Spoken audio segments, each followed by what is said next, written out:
Thank you so much for being here. Welcome to the Georgetown Literary Festival. Mark Trowell, QC, who has written 3 books on the Anwar trials for the last 20 years, and of course, Dr. Sri Anwar Ibrahim, Prime Minister in Waiting of Malaysia.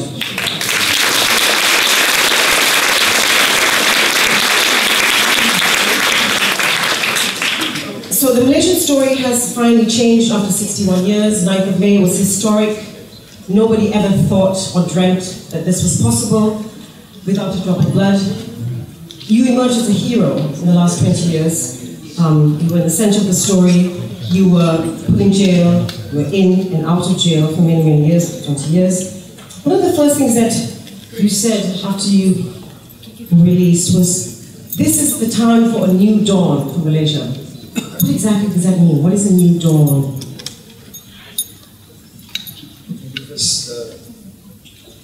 My apologies for being late. It's not having quite a dawn. This is due to mechanical trouble, and the flight was had to be delayed. Now, new dawn because the majority of Malaysians have decided that enough is enough. The old regime represents not only an archaic but an oppressive, corrupt system, and this is the opportunity that Malaysians decide. It's not just political leaders, not just Mahathir or Anwar or parties, but the broad section of Malaysians have just decided that we want to create a new democratic Malaysia, vibrant economy, just and enough of corruption and enough of racism. So I mean by a new dawn. Okay, thank you. We'll get back to this. I'd like to talk a little bit about your childhood. You were born in Bukit Matajam, so you're also a Penang boy. You grew up in rather humble dwelling, in a rather humble dwelling. Your father was a hospital porter, your mother was a full-time housewife. What was your childhood like? What sort of things did you do as a child? What sort of books did you read? I was born in Sungai Batam in the South Province and grew up in the hospital quarters of Bukit Matajam. My father was a medical assistant, those days medical assistant were middle class Malay, and my mother was an UMNO Wanita activist, came up to be the leader of UMNO women's section in Penang. It's the only party that we knew when we were kids. We thought that all the opposition was just bad and nasty. But I was fortunate because my mother was an avid reader of Malay novels, Indonesian novels. My father, you know, those days you cover, they call it, I don't know, Form 5 school certificate. They speak fluent English, and we have a collection of Shakespeare, Confucius in the small library. And he made sure that we continue reading.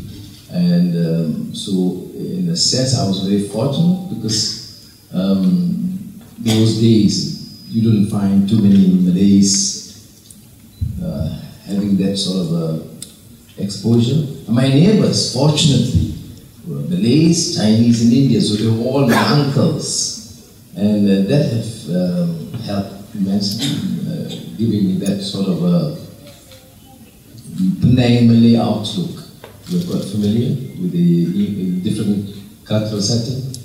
Although later on, when I went to Malay college, then I realized a more Malay sort of a consciousness and the issue of Bahasa, and applied with the Malay poor, and the awareness about the role of religion in life, in family and society. Then of course we continue at the University of Malaya. I'd like to talk about that now. Yes, you did touch on poverty. When you were in UN, you were very, very active. You were a student activist, and you were arrested in 1974 for participating in a student protest against poverty, and you were in jail for 2 years, detention without trial.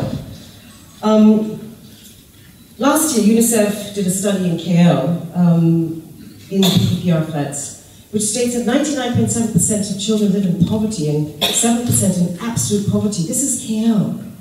15% of children under 5 are underweight. there's this report went on to talk about university students in our universities who are literally starving. They eat rice, plain rice. They have learned to stave off hunger. It's an image that is very, very hard to grapple with in KL. You have the Twin Towers, and then 5-10 minutes away you have Malay families that are in hunger. What are you going to do about poverty when you become Prime Minister? Now, we have to just do it now. I don't think it's an issue whether when I become Prime Minister, and I think we have had a series of meetings with Guan Eng, the Finance Minister, and other relevant ministers, that we have to tackle the problem of rural and urban poverty. The UNICEF report, incidentally, was taken up by many of us in Parliament when we were in the opposition, because there was such a shocking disclosure of the reality, the stark realities of poverty and inequality in the midst of plenty. And although significant number, vast majority of Malays, but significant number of Indian families afflicted with this huge problem of undernourishment, poverty, social problems related to the issue of poverty. And now I think the government and the Mahathir have already instructed the ministries to relook at many of these reports, compelling case, including the UNICEF report, to try and attempt to do something immediately to deal with this problem. But I have, on a personal basis, have encouraged that this report, in fact I had a discussion with the UNICEF chief in Kuala Lumpur recently, to get this to be disseminated to the urban professionals and the corporate leaders, to make sure that something is done. Just 10 minutes from their mansion, there's no excuse that why they cannot help and deal with it. Both the government and the private sector, and particularly the professionals and the corporate sector. So, I'm very encouraged to hear that, and that's what that comes to be. The festival theme this year is the State of Freedom. You said in The Guardian a few months ago, when it is denied to you, freedom is a torture and also a reason for survival. I believe you've been in and out of prison in total for about 11 years, many of which you spent in solitary confinement. What was your day like? What did you do?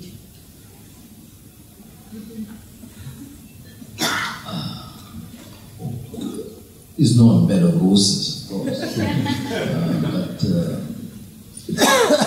it's serious, and it's very serious note. It is a very tough experience. You really need to be strong-willed. You have to really strongly believe, strong sense of conviction for what you believe in. Otherwise, the whole machinations of those the ruling clique in power is to destroy you, to ensure that you will lose hope and confidence. Because in solitary confinement, you have no access to newspapers, radio, TV. Of course, it's not something really you crave for, and I don't look forward to read those days with Busan or these times. But you have no access. And to the family, you meet them initially once a month, then once in 2 weeks, and by phone, and so it was very tough. So you have to decide if you understand that this is a struggle against the system, which is blatantly corrupt and unjust.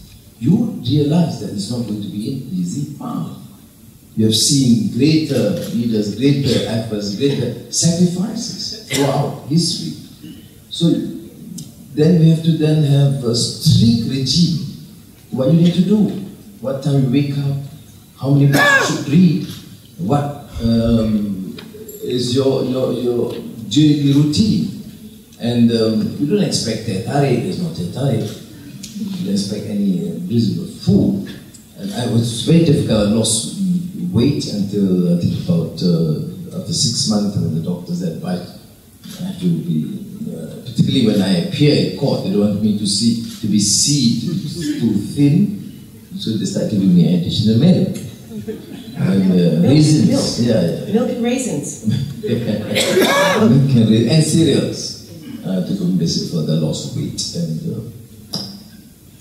so you read. You become a voracious reader. What do you read? All the classics that you can find. Read most of them, as I've said. Shakespeare 4.5 times with copious notes. And of course the Quran.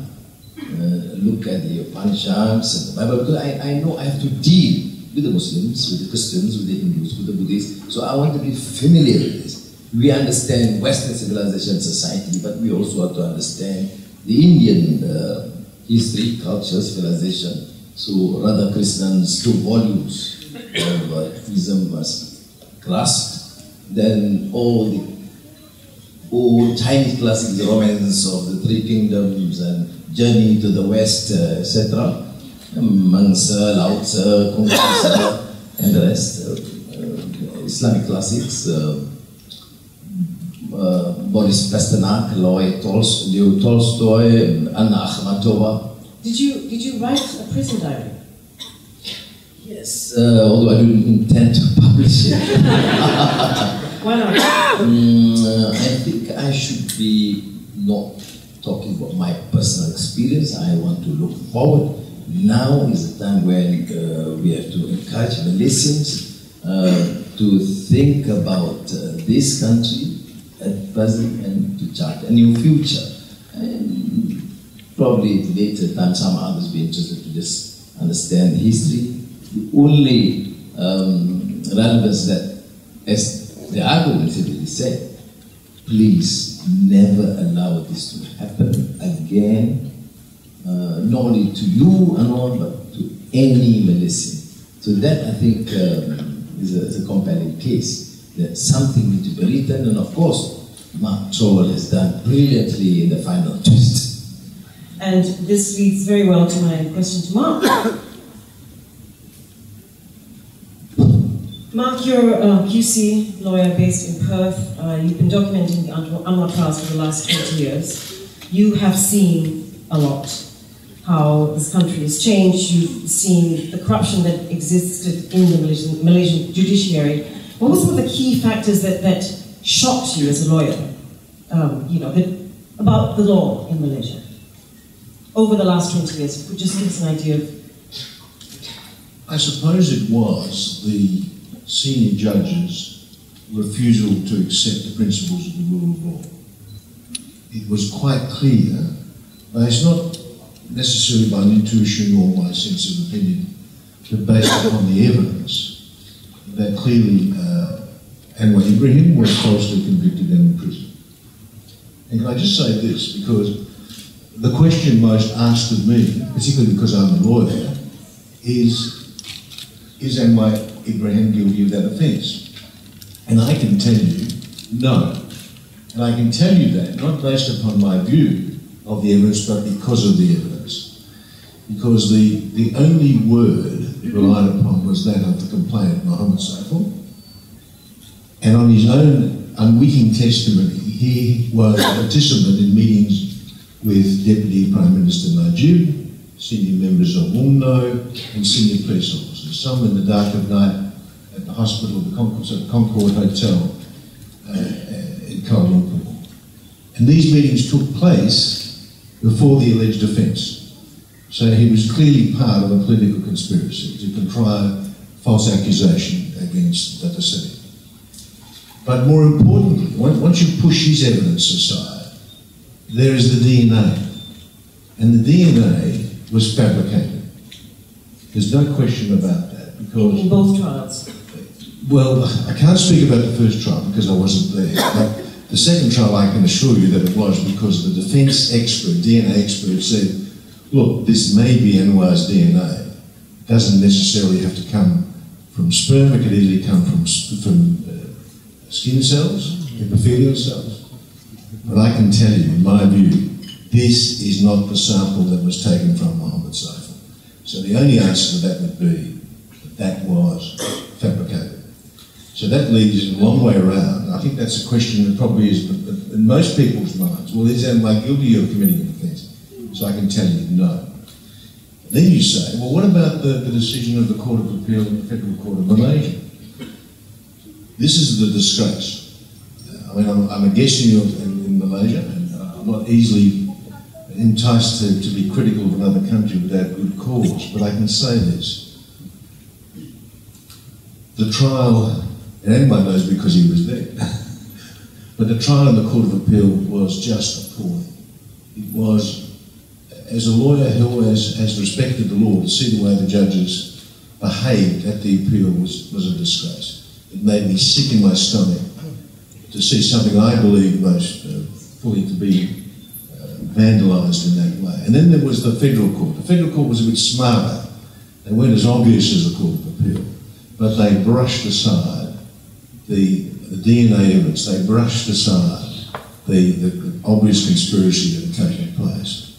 Just virtually taking no notice of it. So to end that answer is that I think that it's the corruption of the law by judges who were charged with administering justice was probably the most awful thing I think I've seen, apart from that a series imprisonment, of course, based on false fabricated evidence. Another three. In September, you said something which I think alarmed many of us. Beware the super liberal. There are a lot of super liberals in this room, I think, including myself.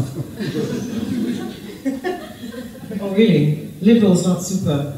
In the past few months, there have been concerted attacks against the LGBTQI community in Malaysia. These are the people, we supported you during Reformasi. We were killed off, we were beaten, we were arrested, we believed in you.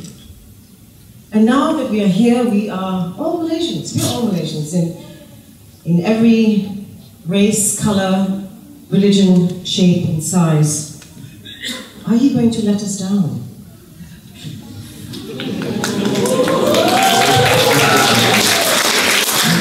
I did anticipate the question. No, it's good. This is a reasoned discourse and a frank exchange. Now, of course, I do appreciate. I do question one's sexual orientation. I've called publicly for the revision of the laws because I consider them archaic and could be used against innocent people. I mean, to the extent that you are a political leader in Malaysia, I've gone to the very maximum that I could do. Now, why do then we have this sort of exchanges, which is unfortunate to my mind? I never questioned the fact that I owe it to so many Malaysians. As I said in the beginning, not only political parties, but also civil society, individuals, activists, who have shown a lot of support and concern for my personal plight and plight of all Malaysians. But we had to encounter problems, and at every single point, for example, the issue of nepotism suddenly comes up. For 20 years, we suffered, and it was not Aziza's choice or volition to lead the party. She was forced under those circumstances. She had never rejoiced in the position in the party. And we suffered immensely. Not me alone, the entire family and many other Malaysians. And so was Nurul Izzah on her own. She lost the chance to enjoy as a teenager, but just thrown into this. And suddenly, when everything is settled, nepotism crop up. But some civil society spokesperson. Naturally, I felt it was my duty to defend. She had to contest. She was given the most difficult seat against Shahrizad those days. And when I agreed, I knew it was going to be difficult and a possibility of her losing. I didn't say it. But to me, probably it's a good training ground. It is not silver plate. You're not spoon-fed. It is an arduous battle. Let's an example. So the case of LGBT. I mean, don't expect me to go beyond that, given the scenario at present. But I think many others, I think Prime Minister Mahathir rejected outright. But mine was more nuanced, because I understand that it is not your right to question a person's sexual orientation, period. And the laws are unjust. And not only me as a victim, but many others can be victims. But there is a limit what I can say or what I cannot. You want me to succeed in my political career, but at the same time you expect me to do things that would destroy my political career. So I have to then take a position to be fair to those who have their own views about sexual orientation. What do you mean by fair? Meaning that I don't cast aspersions. I don't think they should be condemned. And of course, not assaulted as one case, which I took a very strong position against when a person, transgender, whatever, is being assaulted or insulted. And I don't think in a society one should insult purely because of one's sexual orientation. And I think as in a relatively conservative society, you cannot expect something more than that. Otherwise, I would be a civil society leader, not a national leader. So there are limits. I mean, all you can say is opportunistic. No, you should know. You should draw the line. You should expect what can be said and done given a particular period. Can you imagine in this country, I took a position, a strong position, to suggest that the laws be amended and call it archaic. And for that, I had to go again to trial because the UMNO youth leader that called me, condemned me as being a person who supports this and wants it to be accepted as a norm in this country. Your wife said, our first Deputy Prime Minister, something to the like of, if you're gay, you might as well stay in the closet. Don't glamorize your lifestyle. And I don't think it's about glamorizing lifestyles. I think, the question of same-sex marriage has never come up in the discourse from the LGBT community. So, do you agree with what your wife said? If you're gay, stay in the closet. What she said, I went through the text again when we discussed. We did discuss, rarely these days. I'm going to Istanbul tomorrow, she's now in Qatar. So I said, in prison I hardly see her, now out of prison I also hardly see her. Well, given the context, I think she just shares my view. I mean, you don't condemn people's orientation, you're not there to judge. And I think this comes about with the traditional Islamic view propagated by many of the traditional Muslim scholars. To them is just laws, punishment. And we have come out strongly against caning in Terengganu, against the application of hudud as interpreted by PAS, and the statement was issued by Azizah, incidentally. And I think given that context, she may possibly correct some of these spontaneous comments, but I think generally we are certainly more tolerant. And I think the principal position is not to cast aspersions and build this anti-sentiment that creates this tension in society, that people don't feel secure because of its sexual orientation. But there have been so many attacks, trans women being killed, the caning incident in Terengganu, which horrified us. It was just shocking that this happened. But you mentioned you're going to Istanbul, which brings me to my next question.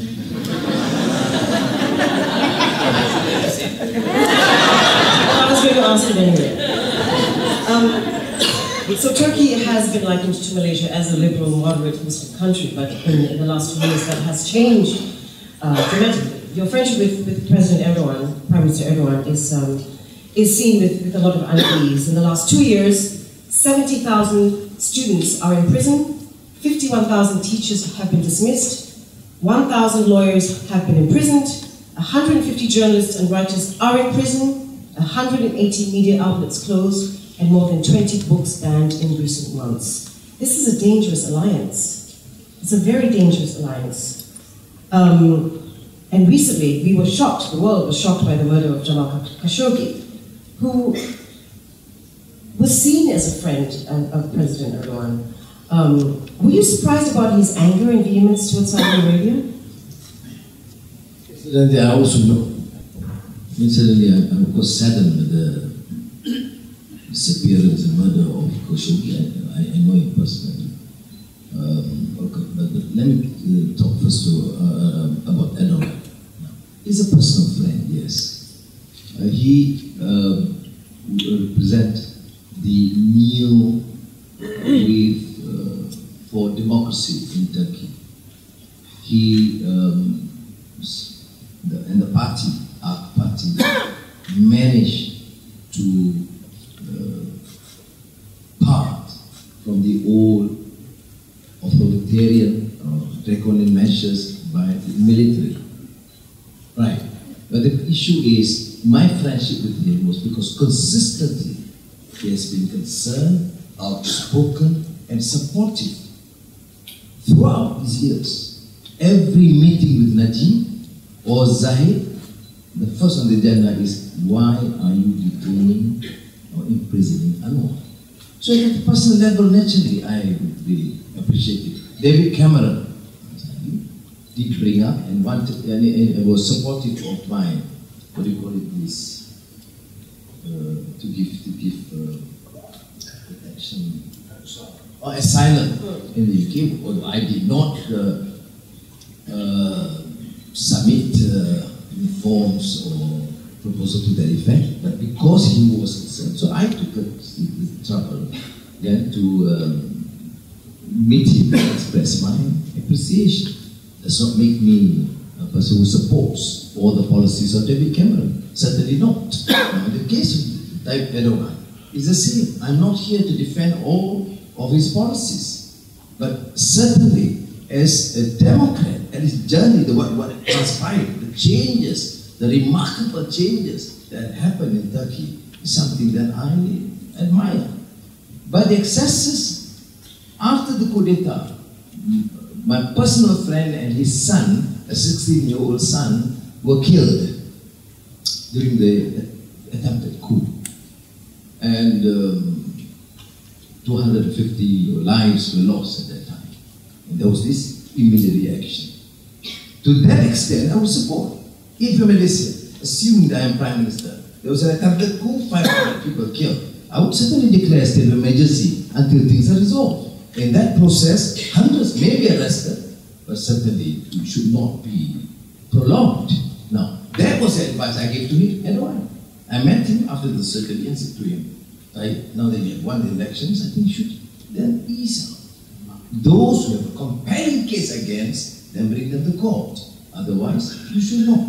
Now, he is, of course, immensely popular among the Muslim masses because he has the courage to stand up to Trump or against the atrocities by the Israeli occupation against the Palestinians. So people do associate. There is one leader with some courage and semblance of independence. But the other issue refers to the Golans, the fifth column, which also at times deem or see to be purveyors of an extreme viewpoint in Islamic interpretation. I take a very strong view, not necessarily against Gulen, but all these forces. I've had extensive discussions with Don Mahathir to say, yes, we don't have terrorist cells in Malaysia, but the potential by these purveyors of violence through extremist interpretation of Islam must be dealt with now. So I think to end this issue of type, on these issues, we have the same parameters. But we do differ, and I've strongly advised him, as a friend, to say that, look, yes, nobody blamed you for declaring a state of emergency immediately after 10:52. Nobody would blame you to, haul up a few hundred, those who were involved directly in this murder and the killings of innocent lives. But people would simply question. Although, you see, you remember during the merger of East-West Germany, 500,000 were dismissed. So this is always the inconsistency in the Western media. At that time, no, because we want to rid the country of communist influences, so 500,000 could be sacked, but not by Turkey. But I would agree with you. Had the West Germans did that, does not mean that we can defend our own excesses. We must prove that we can do better. Given these very, very complex and very close alliances, I'm just going to ask you straight out, are you a member of the Muslim Brotherhood? Thank you. You're welcome. I'm not sure I made the right decision to come.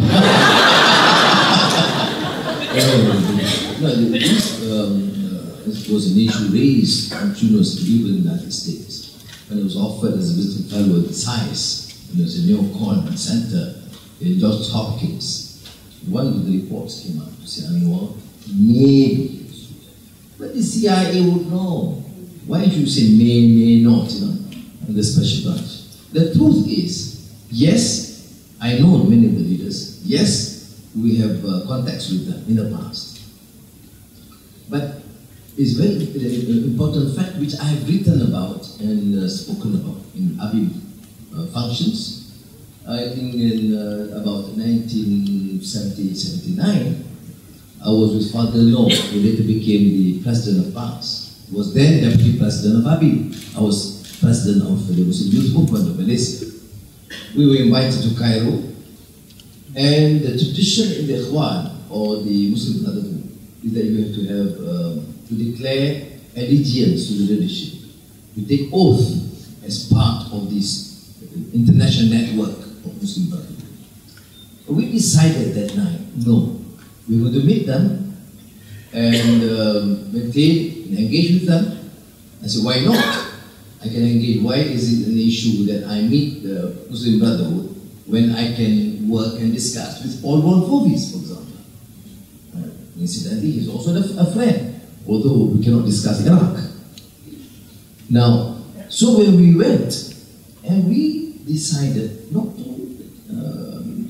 swear allegiance to the leadership. And that shocked the leadership of the Ikhwan, the Muslim Brotherhood.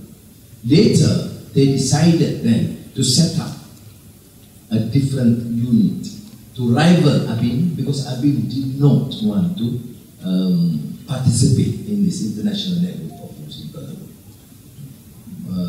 So that is the historical fact.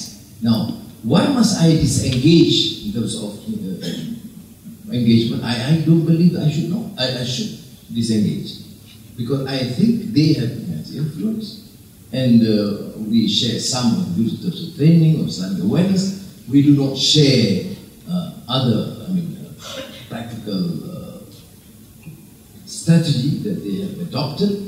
And whilst I know Morsi was sympathetic to him, and of course do not say as much because he's already in prison and sentenced to death, but certainly I thought the strategy he adopted at that time to align, not only align himself, but to be answerable to the, they call it Majlis Shura, or the Leadership Council of the Brotherhood, was a blunder, that he lost support of the liberals and the civil society, I suppose. I don't want to support the liberals, by the way. I do apologize if the statement was a spontaneous reaction, which was deemed to be a bit hard. When I was in a predicament, I was certainly upset. You want to decide to contest in the elections in Podixon, and there was, why not? Why choose Podixon? Why not this place? I was hoping that they would support me, but that is okay. It's a passing phase. But On the brotherhood, I think it's good that you raise this issue again. People want me to completely sever relations. I have never believed that should be the position taken by anyone. After all, I continue to engage with the most extreme secular elements in the states, or even, as I mentioned, Paul Rofovis and some of the Jewish extremist groups. In terms of engagement, I'm not talking about agreeing, and I don't think that in a multiracial, pluralistic world, we should sever our relations groups. We should condemn atrocities, yes. We should clearly take our position, no, we disagree. For example, the position of Hurud, Keadilan as a party, as a Muslim majority party, have taken a very strong position. One, reserve the right for Hadi to present his case. I consider myself a liberal. And how do then a liberal person deny a right of a member of parliament to present his case? But I said, allow for a reasoned exchange, discussions, and our position is to reject that bill. I think this is fair. But some says no, he should not be allowed to do that. I then beg to differ, because I think he must be allowed, and we should demolish his arguments in a reasoned debate. And we have a case as a Malaysian and our laws, and as a Muslim, to demolish that sort of crude interpretation, irrelevant, archaic interpretation of Islam. Mark, this is a question for you. Can I just say, please? Yes. I put some of those questions to Anwar in the drive here. It was a rather hectic drive here, I might say. Have you heard the sirens, did you? And I can tell you that he gave the same answers in private as he's given in public. But he still needs to be pushed on a few issues. Of course. Mark, this is a question for you. How do you view Mahathir from then until now? This was a man who was deemed a monster, Mahathir. You know, we hated him because of what he did to Anwar. I mean, you covered the trials, you've met this man, you have seen him evolve or develop. He's 93 years old, he's now leading us again. What are your thoughts about Mahathir? 93, well, you obviously can't kill the devil.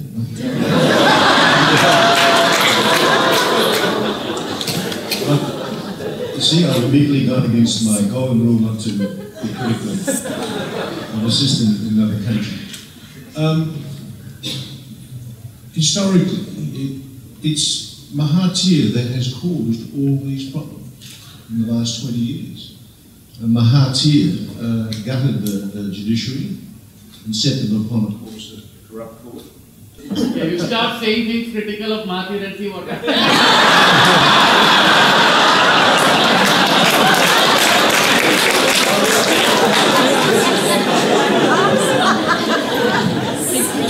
Yes, okay, we have some. Yes. And his greatest weapon was to silence people. Mahathir, clearly, in the late 1980s, by the sacking of the Lord Chief Justice and other judges who would not play ball with him in relation to all of the issues affecting the government, really, I suppose, destroyed the moral basis in the legal profession. There were 10 years or so when lawyers would not communicate with judges. Now, that continued on, where judges would play ball with the government, not necessarily by direct request, but would do what they thought the government wanted them to do. And they did that because they wanted preferment of appointment to the companies in their retirement. It's like a parlour game. And Mahathir's legacy was really to misuse the archaic legislation introduced by the British. For example, the Sedition Act, which was introduced in Malaysia, I think, in 1947. I think it's 47. And it was designed, obviously, to contain the threat of communist insurgency. But became, over the years, a weapon against the opposition, where opposition members of parliament were convicted of sedition, which disqualified them from sitting in Parliament. The great Kapil Singh, he was a wonderful man, and we're very sorry he's not here. He made this comment driving in that he's not here to see what's happened in Malaysia. The use of the ISA, and while he was a victim of the ISA, many libertarians in this country were, reformers were. So Mahathir used that to crush everyone, to crush dissent.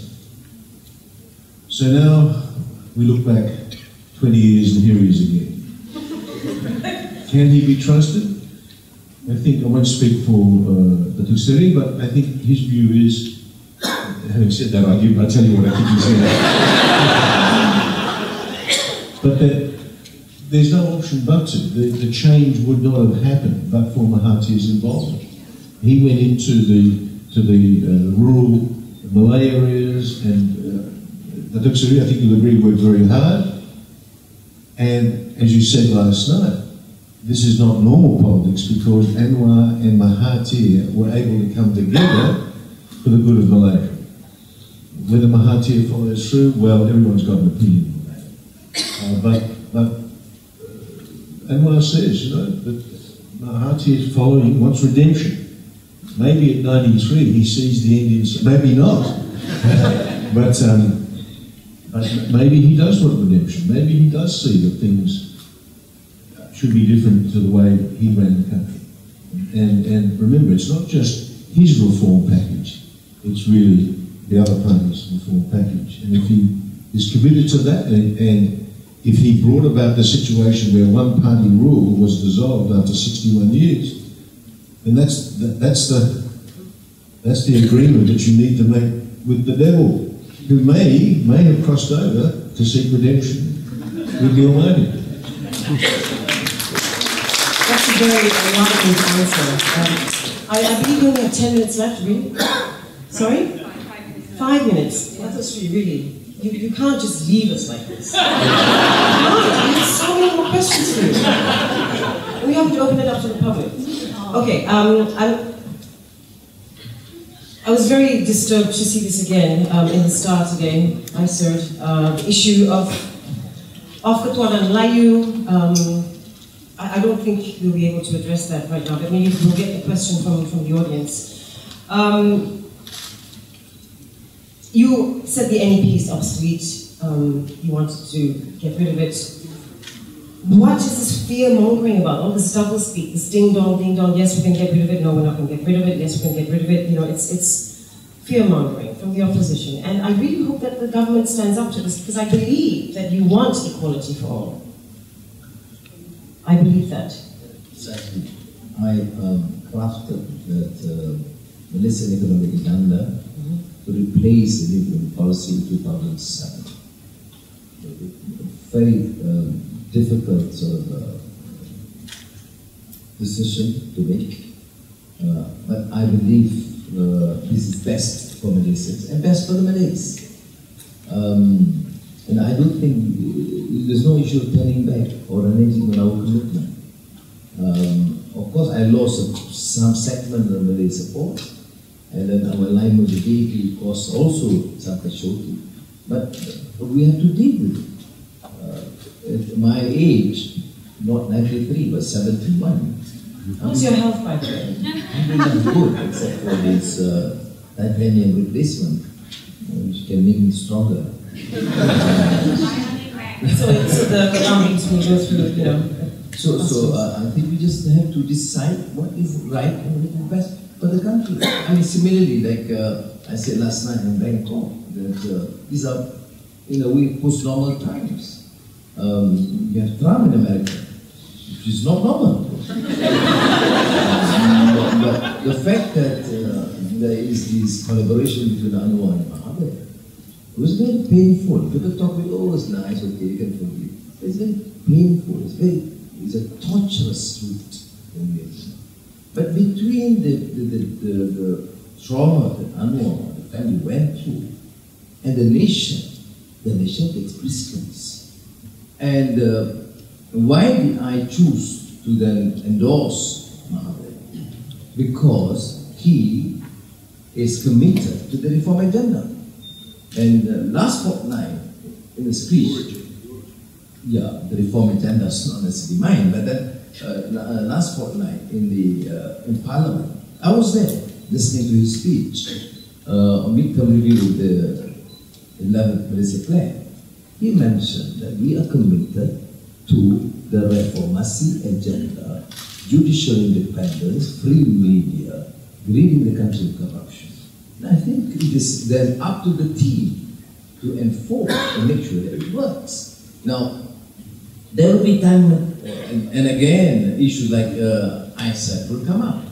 My suggestion publicly, although the cabinet then has ruled that it should be rejected, and I would, of course, support the decision of the cabinet. But my initial position was we should not take a defensive, authoritative position. We are a country against discrimination. We are a country for justice and freedom. But there are concerns, and some are legitimate concerns, about how do we then interpret some of the provisions of the Constitution. So my suggestion is that, okay, give time, town hall meetings, discussions, and debate until there is generally a consensus that we move on. That was my suggestion a day before the cabinet made this final decision to reject. And I think in the wisdom of Mahathir, he thought that we should not allow these issues to distract us from the major focus now of cleaning the government, cleansing the government, and ridding the country of corruption, etc., and not to allow some of these extremist forces, Grace Rudin again, and things like that. And I think the leadership finally decided based on those considerations. And I think those of us who believe that these sort of conventions must be rectified would at least bear with us that this may take a little time because we have to assure the base. And I need to remind you that in the last elections, the general Malay support was quite low for the Pakatan Harapan. Overall, 31%. Although it's divided between UMNO, PAS, and Pakatan Harapan. Pakistan was an exception. But I do think it represents the sentiments in the country. So we need also to do a bit more, or a lot more, to convince the Malays that look, a Malaysian economic agenda will not be at the expense of the Malays. It's a need-based, it's not race-based. Poverty must be dealt with, irrespective. Absolutely, and let's not forget about Sabah and Sarawak, because this issue of Ketuanan Melayu is a Semenanjung issue. It's not an issue in Sabah and Sarawak, where there are 50 tribes in Sarawak, 36 in Sabah alone. That's too many boxes, race, other, Chinese, Indian, Malay. I'm very sorry, ladies and gentlemen, we have no time for questions, but I'm just going to... How do I respond to Ketuanan Melayu? Yes. I said, if it is true and you really genuinely believe Ketuanan Melayu, what the heck did you do to allow billions of dollars squandered on this birth? So I think Ketuanan Melayu did purely a political gimmick used by these racists, not in defense of truth or justice or even the Malay community. Three very short questions for you. One good answers. Okay? What do you love most about Malaysians?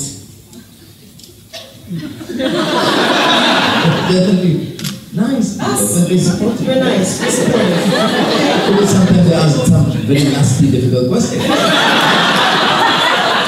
What do you think Malaysians love about you? A smile. Final question. We lived in a long, prolonged darkness for so long. We got used to it. We were embittered without even knowing that we were embittered. Are we now in the light? Yes, surely. I think this shows, I tell you about it now. Some people are still discrimination. How is it that you are able to make it? You Malaysians. And this is not the Malay agenda, or the Chinese, or the Indians, or Sabahans, or Sarawakians. Malaysians share this unique historical experience. Racism is on the rise in Europe, in the States. Strong sentiments against migrants. Hillary Clinton have advised Merkel now to control. That's the extent now of racism. Here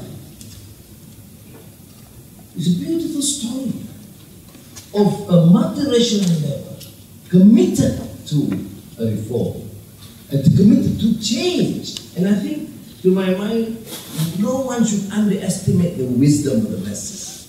And this to me is a remarkable feat of Malaysians. People, I was in prison during the elections, but I was in the hospital, in the rehab center. The nurses, the specialists, and the prison guards were very careful and gathered, looking at one another. But the night prior to the elections, in the morning of the election, I could sense this change. We are all going back. The night. We are all returning home toward these things. And they said, you can find them acid traffic going back. I don't know, I was in prison technically. And then, after the vote, you see the nurses come with Pakatan Rapat. I can sense this, although it's in a small setup in the rehab center, but I could sense. I mean, there are Malays, Chinese, Indians there. And they were committed, and they were so excited with the potential possibility of a change. Yes, you see, nobody expected. I did. I was one of the sole minority votes that seemed to be incorrigibly optimistic about the possibility of winning. But they say, of course, you were in prison, you have not the choice. But anyway, I did not expect that sort of way. Nobody expected I don't think anyone did. Yes. It's something I said in my original book launch in Kuala Lumpur. I mean, for the people to overcome every crooked attempt to steal that election and to win by such a fair margin was nothing short of extraordinary. And it was a great testimony to democracy because it was achieved through the ballot box, not through violence. Without a single drop of blood. Exactly. And coming from Thailand last night, and things only come there through military rule. And you look around the region, and everything is heading for authoritarianism, where Malaysia heads for democracy. So it's an amazing story. But this is the comment I made. And for Malaysians, you should congratulate yourself on that. I know that flights were going from Australia with Malaysians carrying hundreds and thousands of voting slips just to make sure they made it in time, when the government was desperately trying to curtail the time frame to prevent them voting. But this is the bottom line, that if this government becomes a pale imitation of UMNO, then the people will vote them out like that, because they know they have the power now to do that. Yeah. Despite all the gerrymanders, despite all of the tricks, the people will remove the mandate that they gave this government. And you need to really get behind this government. There will be stumbles, I'm sure, but you need to get behind this government and the program of reform advocated by Anwar Ibrahim, because that surely must be the future of Malaysia. Final words, please.